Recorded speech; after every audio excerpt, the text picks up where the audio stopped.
Welcome to the Know. I'm Ashley. I'm Mica. And let's say you're a hardcore Pokemon Go player, and you spend hundreds of dollars, take yourself to Chicago for the first annual Pokemon Go Fest. All sounds really exciting, Lovely. right? What's the one thing you'd want to be able to do at the fest?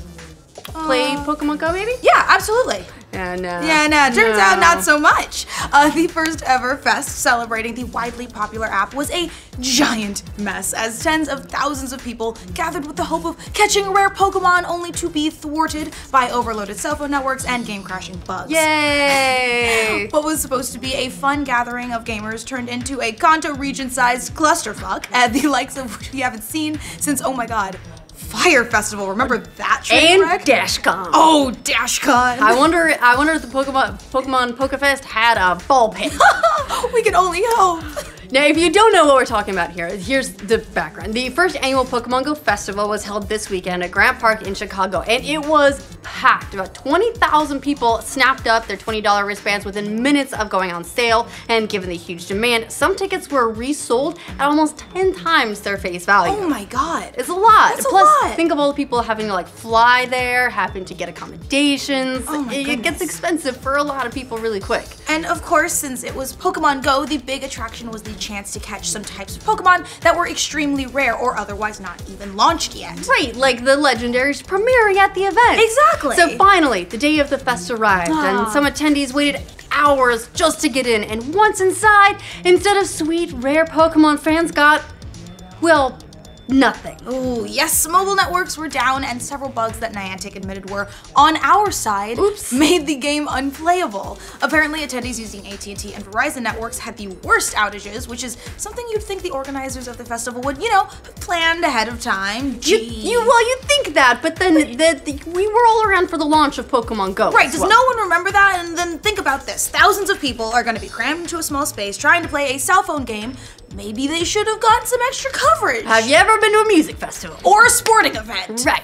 And only a handful of phone charging stations were available. The food available at the festival was kind of expensive, although that's really par for the course. All of which contributed this very Fyre Festival vibe to the whole thing, although at least it wasn't on an island somewhere. And they didn't just get pieces of bread with cheese and a side salad. That'll be $20. As you might imagine, attendees revolted, actually. They yelled and cussed and heckled guests and even threw water bottles at presenters. Someone even made a highlight reel, which is pretty incredible, of the cringiest moments of the fest, which pretty highly entertaining if you like hearing the CEO of Niantic greeted with boos and chants of "fix the game" and "we can't play." Oh boy. And Niantic and their staff tried to put a good face on things, but eventually even they couldn't ignore the fact that the main attraction to the festival just wasn't working. Mike Quigley, the firm's chief marketing officer, told angry attendees that "we know that this is not the day we had all envisioned, but we appreciate your patience." Really? Patience? So much patience for all of the hot, sweaty attendees getting nothing. Right. Exactly. Lovely.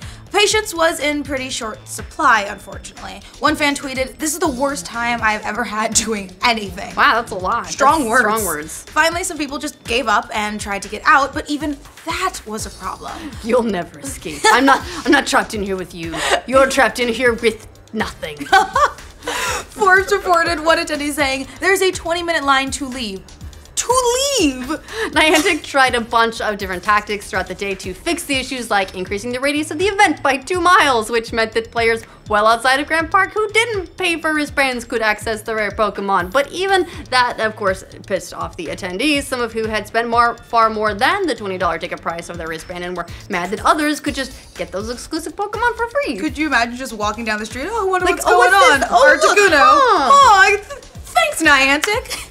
Later, Niantic announced that all attendees would get a free Lugia, which hadn't been available on the game before, so at least everyone left with, a thing, a digital something.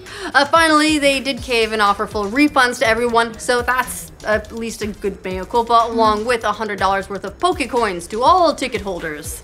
Yeah, so there's no doubt about it. The event was a major flop. I mean, if you have to refund everyone's tickets, I think we can call it that, yes. Yeah. Towards the end of the event, a Niantic spokesperson told the media, obviously they can't completely make it up to all the people who have come out to Chicago today, but they wanted to extend the fact that they're extremely apologetic and unhappy with the process and the results. So hopefully this is something that we will never see replicated again, learn from this, and move on. Following the fest, Niantic said on its site, "From everyone at Niantic, we apologize to all of the trainers who came out to Pokemon Go Fest today. Although we were able to solve many of the technical issues, we were not able to offer every attendee a great experience." Yeah, that's really understating things. But way to put a positive spin on it. Yeah! Well, we'll have to wait and see if they try something like this next year, but it's pretty safe to call the first annual Pokemon Go Fest an epic fail. Ouch, that's rough. I like the idea of going somewhere and participating in these events with a whole bunch of people. Right. Remember when Pokemon Go came out, you'd go and you'd see people just wandering across the park and you'd think, those are my people. Yeah. And so it's cool to bring all of the hardcore fans together. But does no one remember maybe they need an event? what happened when they first launched and the servers were horrible and that never got fixed?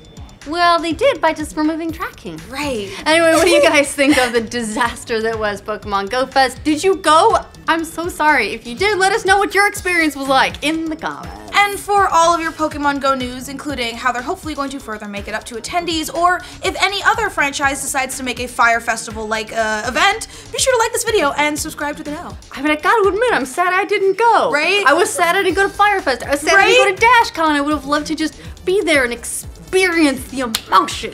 I really hope, like, maybe, what would be the next one? Sonic Con. Everybody has to show up and run like hell. Gotta go fast. It's a marathon.